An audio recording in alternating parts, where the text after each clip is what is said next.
अनाथ परियों का बंटवारा। परीलोक में हुए एक बड़े धमाके में कई परियों की मौत हो जाती है, जिनमें से बहुत सी परियां अनाथ हो चुकी थी और उन्हीं अनाथ परियों में दो बहनें थी, साक्षी परी और प्रिया परी। वे दोनों सगी बहनें थी और उस धमाके में उनके माता पिता की भी मौत हो चुकी थी।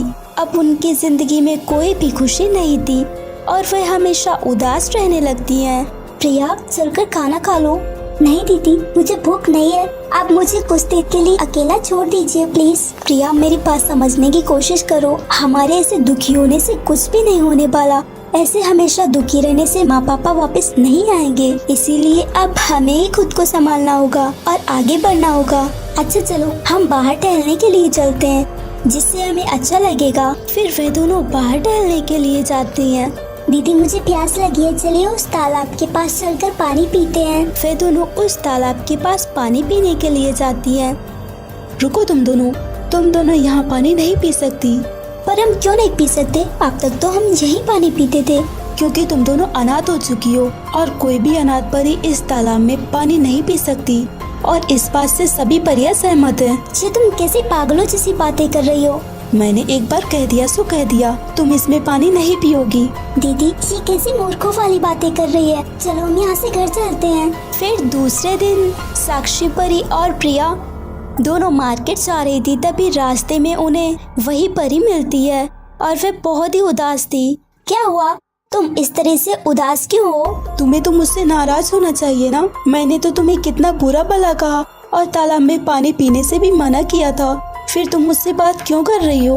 ऐसा मत कहो और अपनी परेशानी बताओ। दरअसल कल शाम को ही मेरे मॉम डैड का एक्सीडेंट हो गया है, जिसमें उनकी मौत हो गई। ये सब मेरी गलती की वजह से ही हुआ है। मैंने तुम लोगों के साथ बहुत ही गलत किया था। ये सब मेरी वजह से हुआ है, प्लीज मुझे माफ कर दो। मॉम डैड के जाने के बाद पता चला कि उनके जाने का दुख क्या होता है। प्लीज मुझे माफ कर दो। अरे, तुम्हें माफी मांगने की कोई जरूरत नहीं, तुम तो मेरी दोस्त हो, मैंने तुम्हें माफ किया। सो फ्रेंड्स, अगर आपको ये कहानी अच्छी लगी हो तो वीडियो को लाइक कीजिए, चैनल को सब्सक्राइब कीजिए और हमें कमेंट करके जरूर बताएं कि आपको कहानी कैसी लगी। परी की जादुई ड्रेस। माया परी बहुत ही बदसूरत थी, इसी कारण उसके मम्मी पापा ने उसे घर से निकाल दिया था, क्योंकि उसकी बदसूरती की वजह से उसके मम्मी पापा की हर जगह बस बेइज्जती ही होती रहती थी। अब वह सबसे दूर एक झोपड़ी में रहा करती थी और काम भी किया करती थी। बस यही उसका जीवन था। उसके पास में ही एक दादी रहती थी, उनका इस दुनिया में कोई नहीं था। माया परी उन्हें बिल्कुल अपनी दादी की तरह मानती थी और अक्सर उनके घर जाया करती थी और वे उनके लिए खाना भी ले जाया करती थी। दादी, आइए खाना खाते हैं। वो दादी ना, मुझे आपसे कुछ बात करनी थी। हाँ बोलो। पूरी दुनिया मुझसे नफरत करती है क्योंकि मैं बहुत ही बदसूरत हूँ। यहाँ तक कि मेरे मम्मी पापा ने भी मुझे घर से निकाल दिया है। इसके बाद भी आप मुझसे इतना प्यार क्यों करती हैं? और मेरे हाथों का खाना भी आपको बहुत ही पसंद है।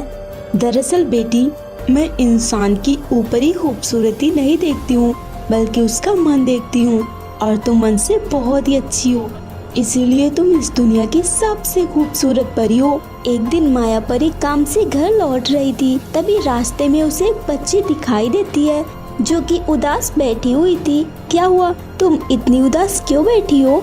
दरअसल मैंने सुबह से खाना नहीं खाया है, क्योंकि मैं जब स्कूल से घर आई तो मेरे घर पे ताला था और मम्मी चाबी लेकर पता नहीं कहाँ चली गई, और मेरे पास पैसे भी नहीं है। मुझे बहुत भूख लगी है। तुम चिंता मत करो, मेरे पास कुछ खाना है, तुम इसे खा सकती हो। थैंक यू दीदी। तभी उस बच्ची की माँ आ जाती है। प्रिया, तुम इस मनोज का खाना खाने वाली थी। ये जहाँ भी जाती है बस मनोजियत फैलाती है। इसके खाने को तुम फेंक दो और घर चलो, मैं तुम्हें अच्छा खाना खिलाती हूँ। पर मेरी बात तो सुनिए। घर जाकर माया परी दादी को सारी बात बताती है। बस इतनी सी बात के लिए तुम क्यों चिंता कर रही हो? वो सब भूल जाओ, क्योंकि अब तुम्हारी जिंदगी में सब कुछ अच्छा होने वाला है और तुम खूबसूरत भी हो जाओगी। क्या कहा? मैं खूबसूरत हो जाऊंगी? पर कैसे? मेरे साथ चलो। माया परी उन दादी के साथ जाती है दादी, आप मुझे झील के पास क्यों लेकर आई हैं? कुछ ही देर में यहाँ एक जादुई ड्रेस प्रकट होने वाली है और वह ड्रेस पूरे 20 सालों में सिर्फ एक बार प्रकट होती है और वह जिसे भी मिलती है वो बहुत ही खुशनसीब होता है। अगर तुम उस ड्रेस को पहनोगी तो तुम बहुत ही खूबसूरत हो जाओगी। साथ ही साथ तुम जो भी पहली इच्छा बोलोगी वह तुम्हारी इच्छा भी पूरी हो जाएगी। तभी वहाँ पर वह ड्रेस प्रकट होती है और दोनों उस ड्रेस को लेकर घर पहुँच जाती हैं। माया परी जैसे ही उस ड्रेस को पहनती है तो वह बहुत ही खूबसूरत हो जाती है और वह अपने मन में सोचती है कि उसका एक बहुत ही अच्छा घर हो। उसके इतना सोचते ही वह एक बहुत ही सुंदर से घर में थी। इसके बाद वह उन दादी के साथ ही उस घर में खुशी से रहने लगती है। सो फ्रेंड्स, अगर आपको ये कहानी अच्छी लगी हो तो वीडियो को लाइक कीजिए, चैनल को सब्सक्राइब कीजिए और हमें कमेंट करके ज़रूर बताएं कि आपको कहानी कैसी लगी। परी के नए साल का तोहफा। जोया परी एक गरीब परिवार से थी और अपनी माँ के साथ रहती थी। वो दोनों जिसके घर किराए पे रहती थीं, उस घर का किराया ना देने के कारण एक दिन उस घर की मालकिन घर पे आती है।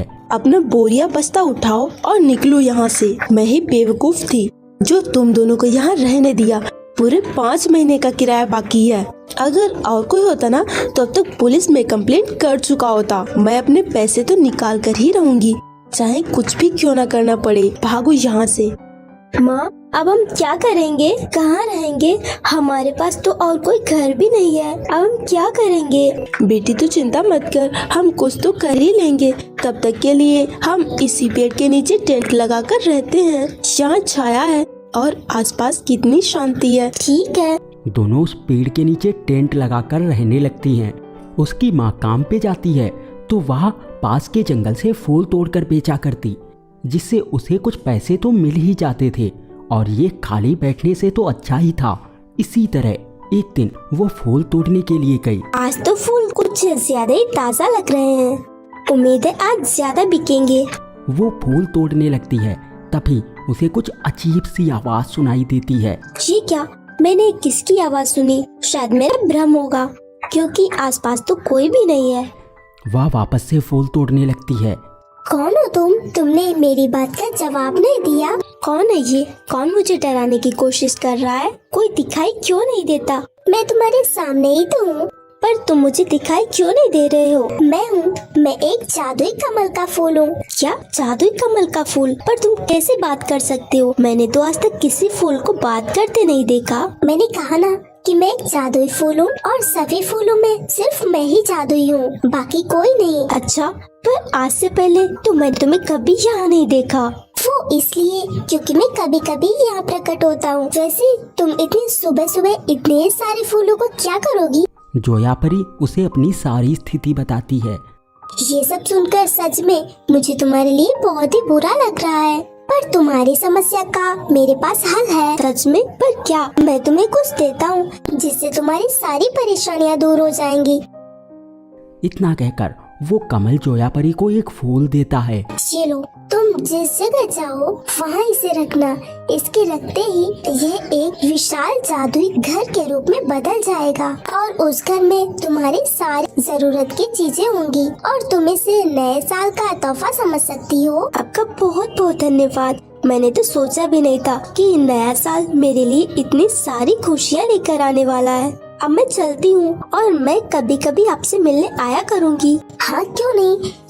जोया परी उसी पेड़ के पास पहुंच जाती है और उस फूल को जमीन पे रख देती है, तो वो फूल एक विशाल घर के रूप में बदल जाता है।